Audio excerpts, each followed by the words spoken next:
Hello again. Okay, so today I am working on installing, that I might do a video on it, combo smoke and carbon monoxide alarm. So the actual alarm came in like a bag, and I just took it out of the bag. Looks like this. These ones actually, you can kind of see, they come with a battery. So in order to, here, if I can prop my phone up so that you can see while I do it. You just kind of twist it. Here. Okay. Twist it like this and pop it off. Okay. So here we go. And as you will observe, I just learned this. This battery, it may look like it's in there ready to go, but it actually is not, because you can see if you look closely that there's plastic around it. So to get that out, I'm probably going to use a fork or a knife or anything that I can kind of pop it on out with. Oh, got it.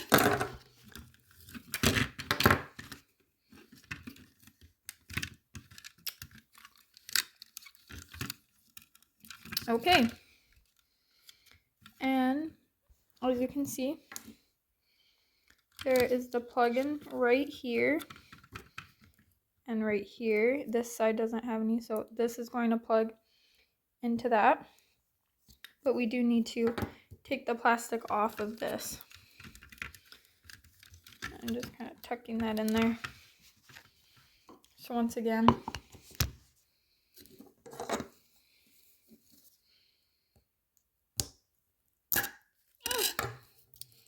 just in case you ever get one of these fire alarm, carbon monoxide alarms and aren't sure what to do. Okay, so got a battery here. The plastic is stuck to me. Okay.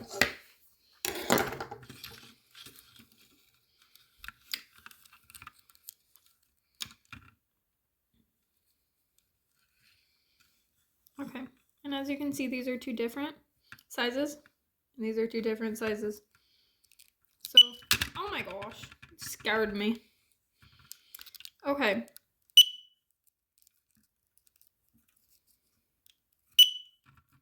The directions did say that it will be normal to hear beeping when it connects for the first time. So it just tells me that it should be working. Oh man. So I kind of had to snap that in with my finger. But now we got that connected.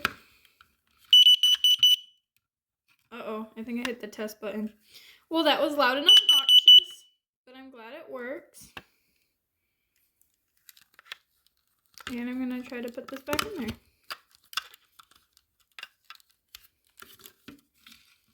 But as you can see, it's kind of a tight fit. Kind of want to put these wires down in the hole and then fit it in there. Just like that. So now it's flat. And I'm not even going to test it because after all that beeping, I know that it works. But yeah, you can see this bracket has, I don't know what you want to call these, but they connect to where there's two holes on this. So you just line it up. And most smoke alarms have some type of mechanism that's like that. Whether it's the kind that just snaps on like this, or I've also seen it on the outside. They just snap in instead of like on the inside right there. So yeah, either way, slide it on, and that is how you prep it. Okay, so now we are at the installation part of this. So I think you can see where I'm going to be working. So I'm opening up the little packet that came with the smoke alarm. Now these smoke alarm and carbon monoxide detectors, they are not the kind that you wire to your house. They're only battery operated, and they're the cheaper ones that I ordered off Amazon. So if you're looking to get some fire alarms, I would recommend these because they're convenient. I can go more into how to wire them if you go that route, but I just did not want to deal with that. So that's why I got the battery ones. So I'm going to get this piece ready to go, and I'm just going to pick a spot. Doesn't really matter at this point. Make sure my impact is going the right direction. And then screw her in slowly. You want to go nice and slow so that you don't strip it, because these are going into drywall, well, you know, sheetrock, and so it's not the strongest. So it's important to go nice and slow and not to over tighten too much. There we go. So that's good and tight. So I failed to mention, they came with these little stoppers. More often than not, I would recommend that you use these. So how you would use these, if you chose to, would be you would first drill a hole. So I would take any screw, I guess. These screws you could do and just drill a hole. I would use the template to make sure that you measure the correct distance. And then after that, you would take it on out, and then you would take one of these out. One of these. And then you'd put it up, like going this direction, into the ceiling. And then you'd get your hammer and hammer it in there. And then you put the template over it and screw the screw into this thing. Now the reason for doing that is because drywall is not the most strong. And you can see there's a bunch of like ridges on here, and that helps hold the screw in better. However, I just tried to do that, and this thing actually bent. So as I mentioned that this was kind of a cheap setup, I think that's why.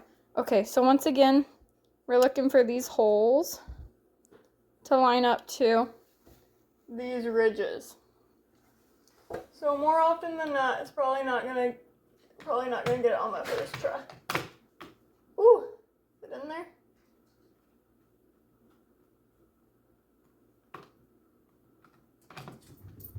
It feels secure, but I do not believe it, because I did not feel a twist.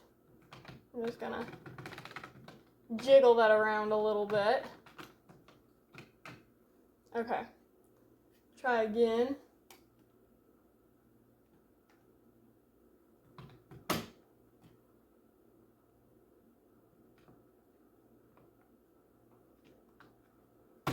There we go, and it twisted.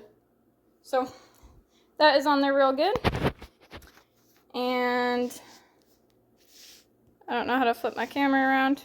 Okay, well, that's how you do it.